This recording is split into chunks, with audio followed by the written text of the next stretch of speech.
Universo PC, el universo de la tecnología PC. Hola a todos y bienvenidos a Universo PC. No olviden suscribirse al canal y activar la campanita para no perderse el próximo video. ¿Qué pasaría si te dijera que el cerebro de la inteligencia artificial no es una nube etérea, sino una fábrica? Una fábrica muy real, del tamaño de una ciudad pequeña que consume la misma energía que esa ciudad, y que además está provocando una revolución silenciosa en cómo usamos la electricidad y el agua. Hoy vamos a analizar a fondo esa transformación radical, cómo los centros de datos dejaron de ser simples almacenes de información, para convertirse en el corazón palpitante y extremadamente demandante de la era de la IA. Y es una transformación que está ocurriendo a una velocidad, vertiginosa. El material que tenemos es un informe estratégico que, la verdad, disecciona esta metamorfosis a la perfección. Pero no vamos a hablar solo de servidores y cables, para nada. Analizaremos la anatomía de estas nuevas fábricas cognitivas, la economía de billones de dólares que las impulsa, y los conflictos que ya están generando por recursos que damos por sentados, como la energía y el agua. La misión de hoy es entender qué está pasando realmente en el mundo físico cada vez que le pedimos algo a una IA. Ok, empecemos por el principio, porque creo que la imagen que muchos tenemos de un centro de datos es, pues, la típica sala fría, oscura, con luces parpadeando en racks. Pero lo que se describe aquí es algo totalmente distinto. Hablan de campus de hiperescala y fábricas de IA. ¿Qué significa eso en la práctica? Significa que esa vieja imagen es ahora una pieza de museo, literalmente. Esas salas de servidores eran las tiendas de la esquina. Ahora estamos construyendo hipermercados. El informe los clasifica en varias categorías que, definen el mercado actual. Por un lado, tienes los centros de datos empresariales, los que una compañía tiene en su propio edificio. Esos están, digamos, en vías de extinción. Se proyecta que para 2028 consuman menos del 2% de la energía total. Simplemente no pueden competir. O sea, la idea de tener tu propio centro de datos en el sótano está muriendo. ¿Qué la está reemplazando? Dos modelos principales, fundamentalmente. Primero, la colocación.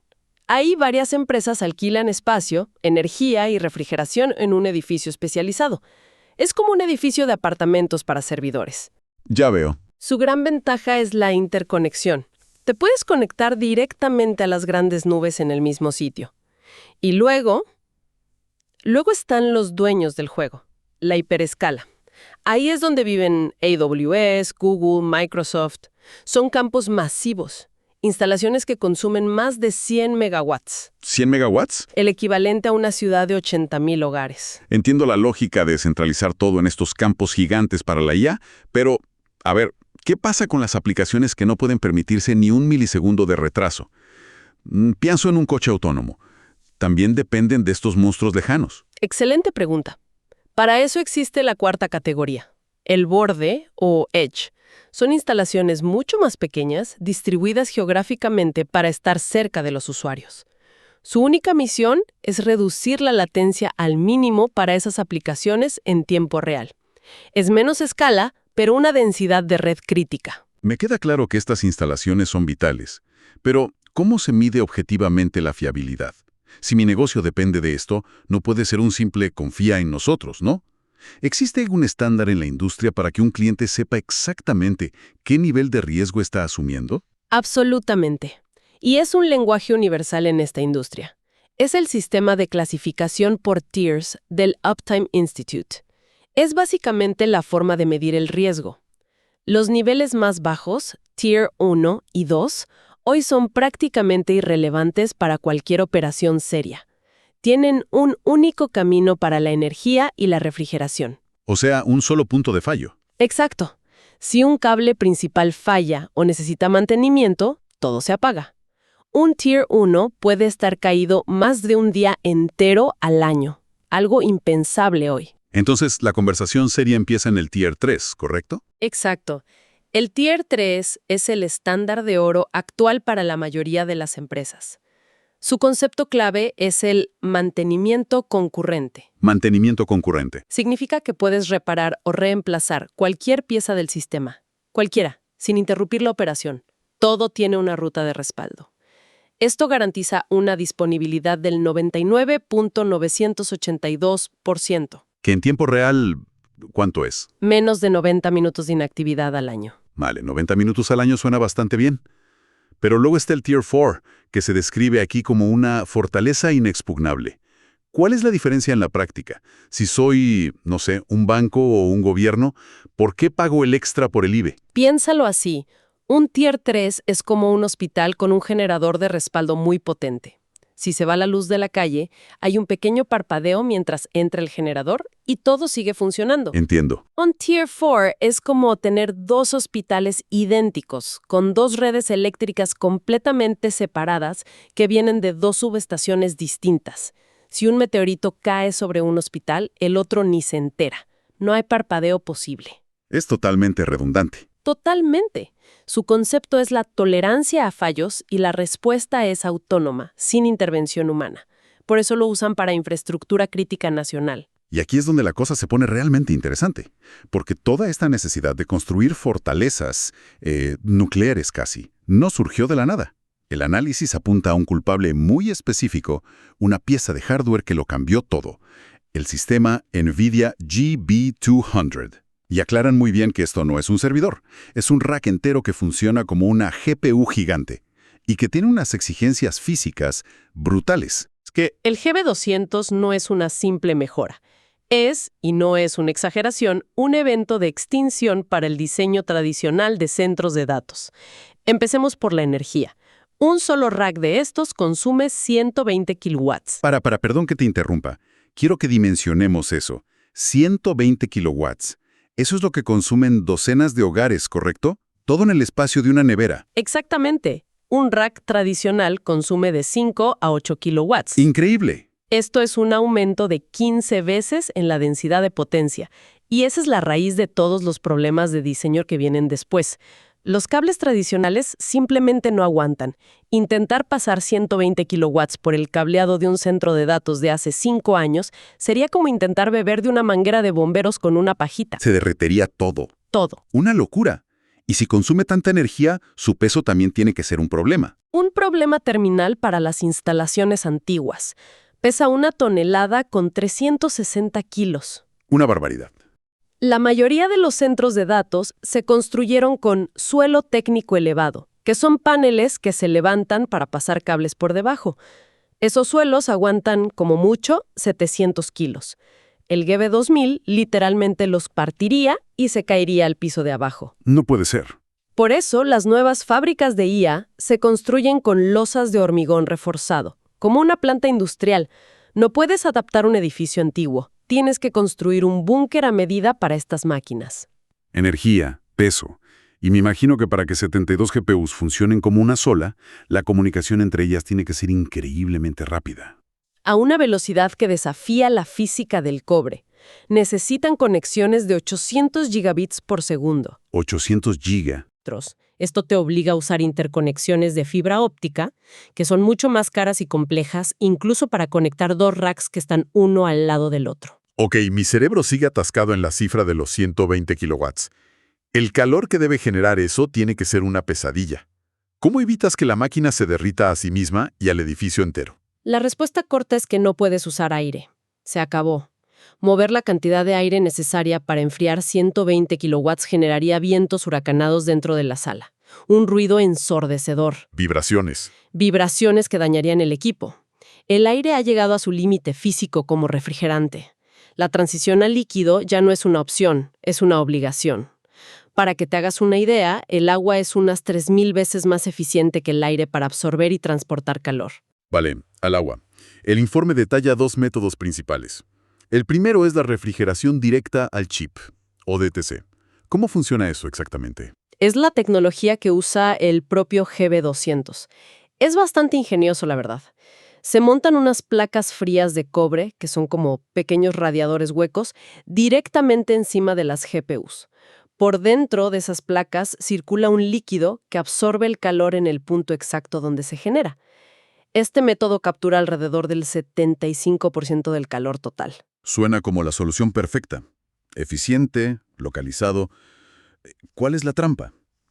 ¿Por qué no se usaba esto masivamente hasta ahora? ¿Es el costo, la complejidad? Principalmente la complejidad.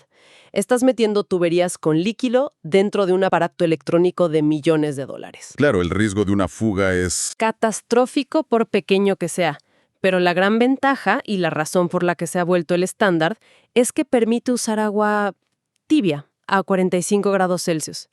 En muchos climas eso significa que ya no necesitas chillers. Los compresores gigantes. Esos mismos, que enfrían el agua y son enormes consumidores de energía. Ahorras muchísimo en la factura eléctrica. Y la otra opción suena mucho más extrema. Refrigeración por inmersión. Lo es. Y es exactamente lo que parece. Metes el servidor entero en un tanque lleno de un fluido dieléctrico. Parece aceite, pero no conduce la electricidad. La versión más extrema es la bifásica, donde el líquido hierve al entrar en contacto con el chip caliente. Ese cambio de fase de líquido a gas es literalmente la forma más eficiente de transferir calor que conocemos en la física. Espera, ¿estamos sumergiendo la electrónica en líquido hirviendo a propósito? Suena una locura sacada de la ciencia ficción. ¿Qué podría salir mal? El mantenimiento para empezar. Imagina tener que sacar un servidor chorreando de un tanque con una pequeña grúa para cambiar una memoria RAM. Es un desastre a nivel operativo. Y, lo que es más preocupante, muchos de estos fluidos bifásicos son PFAS, los llamados químicos eternos. Uf, eso no suena bien. Son muy contaminantes y se enfrentan a una regulación cada vez más estricta. Un momento, mencionaste el uso de agua para enfriar las placas en el otro sistema. Y ahora, estos fluidos. Esto me lleva a pensar que el consumo de recursos no es solo eléctrico. Y ahí acabas de tocar el dilema central que define la industria ahora mismo. La paradoja PUE contra WE. Ok, detente ahí. Mencionaste dos acrónimos clave, PUE y WE. Suena a que están en conflicto. ¿Podemos desglosar eso? Claro. PUE significa Power Usage Effectiveness. Mide la eficiencia eléctrica. Un PUE bajo es bueno. Significa que casi toda la energía que entra al edificio va a las computadoras y no a los aires acondicionados o las luces. Ok, eficiencia eléctrica. Y WUE es Water Usage Effectiveness. Mide la eficiencia del uso del agua. Un WUE bajo también es bueno. Significa que usas poca agua. ¿Y dónde está el choque, el conflicto? En que la forma más barata y eléctricamente eficiente de enfriar algo a gran escala es evaporando agua, como nuestro sudor. Se usan torres de enfriamiento gigantes que hacen exactamente eso. Te dan un PUE fantástico, el mejor posible. Pero Tienes un WUE terrible, porque estás evaporando millones de litros de agua potable a la atmósfera cada día. La IA, con su sed de energía, nos está forzando a elegir qué recursos sacrificar, electricidad o agua. Y esa elección tiene consecuencias enormes. edificios a medida, energía de una ciudad, refrigeración líquida de alta tecnología. Esto tiene que costar una auténtica fortuna. Los números que se manejan aquí son astronómicos. Son de escala industrial. Solo construir el edificio listo para IA cuesta entre 10 y 20 millones de dólares por cada megawatt de capacidad. Un centro de 100 megawatt puede costar más de 1.000 millones de dólares antes de poner un solo servidor dentro. Increíble. Y llenarlo es aún más caro. Un único rack GB200, como decíamos, puede superar los 2 millones de dólares. Con esas cifras, el principal cuello de botella no puede ser el dinero para estas megacorporaciones. Debe ser otra cosa. Es la energía. El acceso a la electricidad se ha convertido en el factor existencial. El informe estima que la demanda de energía de los centros de datos en Estados Unidos se va a duplicar para 2030. La red eléctrica actual sencillamente no puede soportar ese crecimiento. No hay suficientes enchufes, por decirlo de alguna manera. ¿Y por qué no construir más parques solares o eólicos? ¿Por qué el informe habla de un renacimiento nuclear? Porque la IA necesita energía 24 horas al día, 7 días a la semana, sin la más mínima interrupción. Las renovables como la solar o la eólica son intermitentes por naturaleza. Claro, de noche no hay sol. Exacto. La energía nuclear es la única fuente escalable que puede proveer energía de carga base constante, fiable y sin emitir carbono. Y esto no es una teoría, ya está pasando. Microsoft firmó un acuerdo para ayudar a reactivar parte de la famosa central nuclear de Three Mile Island. Amazon compró un centro de datos conectado directamente a la planta nuclear de Susquehanna en Pensilvania. Van directos a la fuente. Esto es increíble. O sea que el futuro de la IA está directamente ligado a la energía nuclear. Pero toda esta expansión, esta sed de energía y agua, no puede estar ocurriendo en un vacío. Estas fábricas se construyen al lado de pueblos y ciudades. ¿Cuáles son las consecuencias para la gente que vive allí? Ese es el coste oculto de la nube. Y está generando lo que muchos ya llaman la guerra del agua. El caso del Project Blue en Tucson, Arizona, es un ejemplo perfecto. Un proyecto masivo de centros de datos que se topó con una oposición brutal de la comunidad por su consumo de agua proyectado. En medio del desierto. ¿De cuánta agua hablamos? Estamos hablando de que un centro de datos mediano puede consumir entre 10 y 20 millones de litros de agua potable al día. Eso es competir directamente con los agricultores y los residentes por un recurso cada vez más escaso. Y no es solo el agua, me imagino. Para nada. En Virginia, que tiene la mayor concentración de centros de datos del mundo, hay protestas constantes por el ruido. El zumbido de los ventiladores industriales y los sistemas de refrigeración es incesante, día y noche. También por la construcción de enormes líneas de alta tensión que tienen que atravesar barrios residenciales para alimentar estos monstruos. Y la pregunta del millón. ¿Quién paga por todas las mejoras en la red eléctrica que estas instalaciones requieren? ¿Mi factura de la luz va a subir para alimentar la IA de otra persona? Esa es la investigación que está en curso en varias comisiones reguladoras. La sospecha es que sí. La demanda masiva de la industria obliga a las eléctricas a hacer inversiones millonarias para reforzar la red. Y esos costos, tradicionalmente, se socializan entre todos los clientes, incluidos los residenciales. Es un punto de conflicto social cada vez mayor. Entonces, si resumimos el viaje, empezamos con una imagen de una sala de servidores y hemos terminado hablando de búnkeres de hormigón, reactores nucleares y guerras por el agua. El gran cambio de paradigma es que un centro de datos ya no es un activo inmobiliario, es un activo energético industrial. El éxito ya no depende del silicio, sino del acceso garantizado a la energía y al agua. Esa es la conclusión central. La IA ha devorado al centro de datos tradicional y ha forzado el nacimiento de esta nueva bestia industrial. Y esto nos deja con una reflexión final. La infraestructura que emerge para alimentar la inteligencia artificial es más densa, más caliente, es líquida y es nuclear. La pregunta que queda en el aire es, a medida que integramos la IA en cada aspecto de nuestras vidas, ¿somos conscientes de la masiva huella física, energética y ambiental que la sostiene?